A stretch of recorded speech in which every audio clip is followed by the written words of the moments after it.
Hey YouTube, welcome back. Thanks for tuning in again. Today we've got a quick one about Colonel Reb. He's coming up on 235,000 miles. So we're going to do an oil change.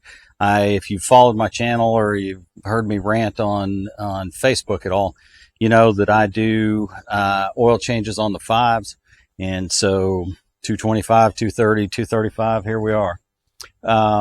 We have an error on, I'll put a screenshot on, but we've got an error for a lean bank 1 O2 sensor. Got one of those coming. I'm kind of firing the parts cannon at it. My birthday's coming up, and here in Georgia we get our tag renewed every year on our birthday, and so here in Metro Atlanta I got to get my emissions done, and it's been running great all summer long. At the beginning of August, I could have gone to get the emissions done, and it would have carried through my birthday in September. I didn't, and so like middle of August, all of a sudden, burnt check engine light, and it's not going to pass with a check engine light on. So, but for today's video, we're going to change the oil. Not going to set any world speed record or anything like that. This is old-fashioned, crawling underneath, letting it drain. I'm going to let it drain for a long time. This also has the screw-on canister type oil filter, and where it is located down at the bottom of the radiator, right above a whole bunch of, I don't know, I don't think it's the tie rod. I'm trying to think of what it is. It's been a while.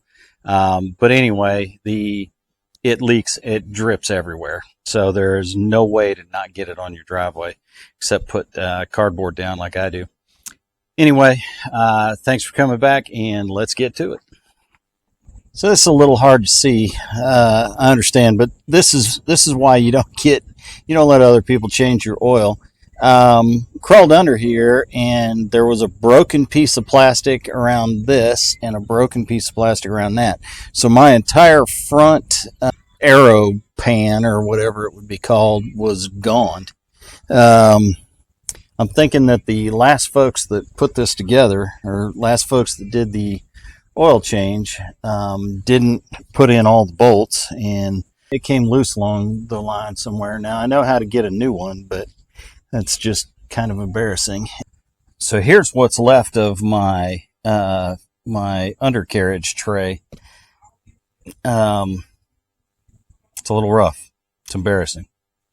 That's why I generally don't let people change my oil. Right here is the drain plug, and you can see that it's kind of rounded off. I don't like to let people change my oil, but the last time this needed an oil change, I was kind of running up against some time, and took it to Mr. Clean Car Wash, where they also have Jiffy Lube built in. And I know that's bad news, but I let them do it, and I'm kind of regretting it. Anyway, we're going to get this loosened, and we will start the draining process. So there's no good way to do this without getting oil everywhere, and hopefully not on the lens. 13 mil, like most cars in the world these days. It's tightening. There's no good way to do this without getting stuff everywhere. Jeez. There we go. So can try to kind of catch it with this. Now, I didn't know that this was in such rough shape. I don't have another one. I think I might have an old one, actually, that's in better shape than this. And this oil is pretty black. It's only 5,000 miles old, but it's got to be almost a year old. I know there's people that change every 6 months, but this, my son had it in Birmingham, and Colonel Reb gets used for just around town trips. My in-town and mongrel rover. And so I think 5,000 is good. I got to say, there's a lot of stuff down here covered in oil. I have a feeling that it might be the rocker cover gasket. They are a known pain in the ass on these, and I've replaced it several times. Looks like I might be doing it once more. The problem is the bolts are kind of stripped, so this time I might have to call no moss and put some RTV in there. Pulling the sump plug and letting it drain wasn't too terribly messy. We dripped a little bit, but not too much. And but doing the oil filter, because it's screw-on canister type, is rough. Being the 4.4 liter V8, this does take somewhere in the neighborhood of 8 quarts. In general, a good rule of thumb is you can plan on a quart per cylinder. We're going to let that drain for a while we mess with the canister oil filter.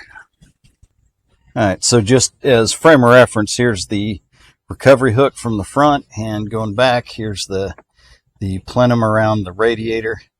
Got the oil cooler and the oil filter. If they would have put these, the tubes or the hoses up on top, would have been much better. But as you can see, it drips down on those tubes. It drips on the subframe cross member here, and just kind of goes everywhere. I know you can't see it great, but the first car I ran across with the cartridge filter, I thought it was a little weird, but I am 1,000% sold. I don't know if you can see it on there. This was not as tight as the sump plug.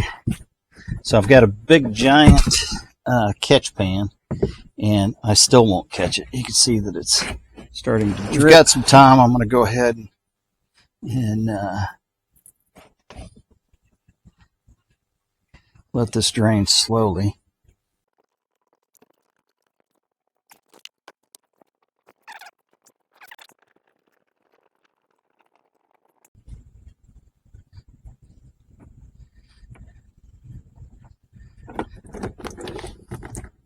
And there is the filter dripping everywhere. Meanwhile, so one of the advantages of the woodworking hobby is I've got some ready-made oil zorb pretty much at all times. So got some sawdust soaking up the oil that we didn't catch. I got to be honest with you, this time it worked out pretty well. This is the most oil I've ever caught, percentage-wise. So for the folks that pre-fill their oil filter, what do you do in this case? This sits in the truck like this. There's no way to pre-fill it. So I don't know why folks pre-fill, but there are people out there that swear by it 100%, and good on them. I don't think it's hurting anything. I'm just not sure that it really needs to be done. Anyway, we'll get stuck back up under the truck and get the filter on, get the sump plug back in. I couldn't find my other sump plug, so we're going to have to go back with the bunged up one. Not happy about that, but I'm going to put one on order, and I'll have one ready for the next oil change, although it'll be a year from now, or 9 months from now anyway. So we'll get back up under the truck. So we put a little bit of oil on the rubber gasket. Okay, and of course we put mileage date and my initials on here. Let's see. All right, I'm gonna have to take the light down to get some purchase on there to tighten it up.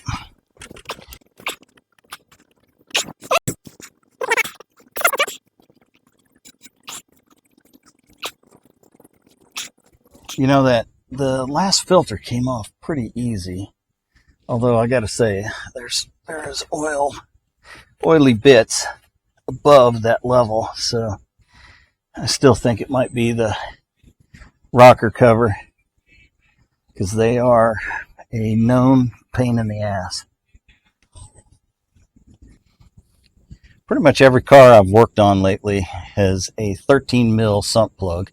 So if these oil change places, I don't know if you can see that or not, but if these oil change places don't have a 13 mil socket, might be a good idea to invest in one.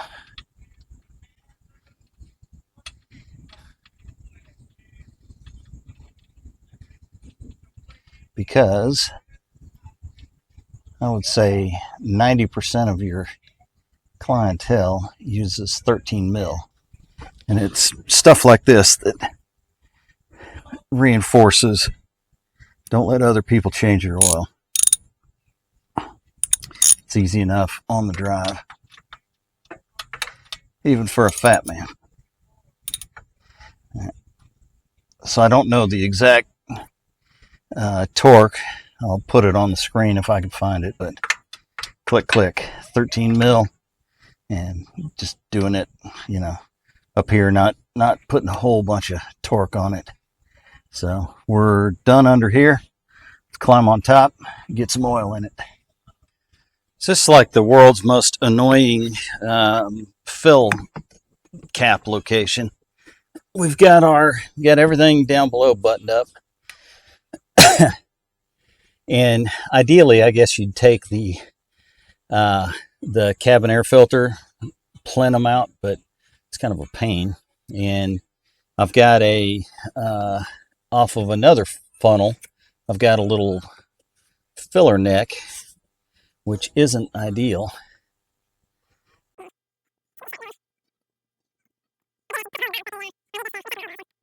So on this one, we got about 1 3/4 quarts marked. So that should give us our 8 1/4 quarts.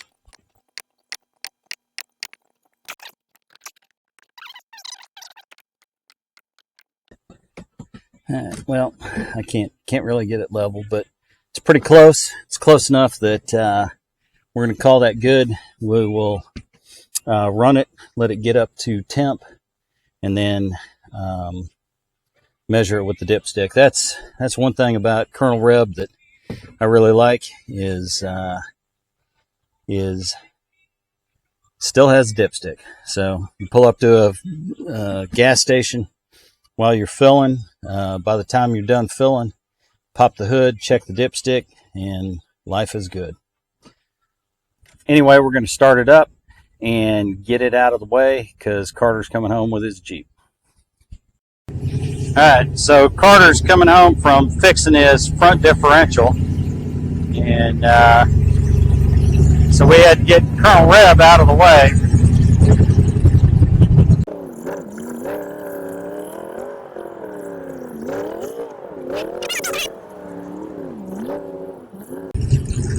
There's the pole barn that we built for it.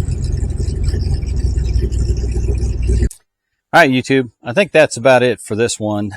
We got the oil change. We got 8 1/4 quarts of 5W30 full synthetic high mileage into Colonel Reb. Reinforced why I never take mine to someplace else to get the oil change. I don't know who these people are that don't own a 13 mil socket, but if you're out there and you own an oil change place, get a 13 mil socket. It's not that difficult. He's not due for air filters yet, so we don't need that. Now, we do have the kind of on and off O2 sensor issue, and so we got that coming in the mail. We'll film that when it gets here, but really short one. Hopefully you got something out of it.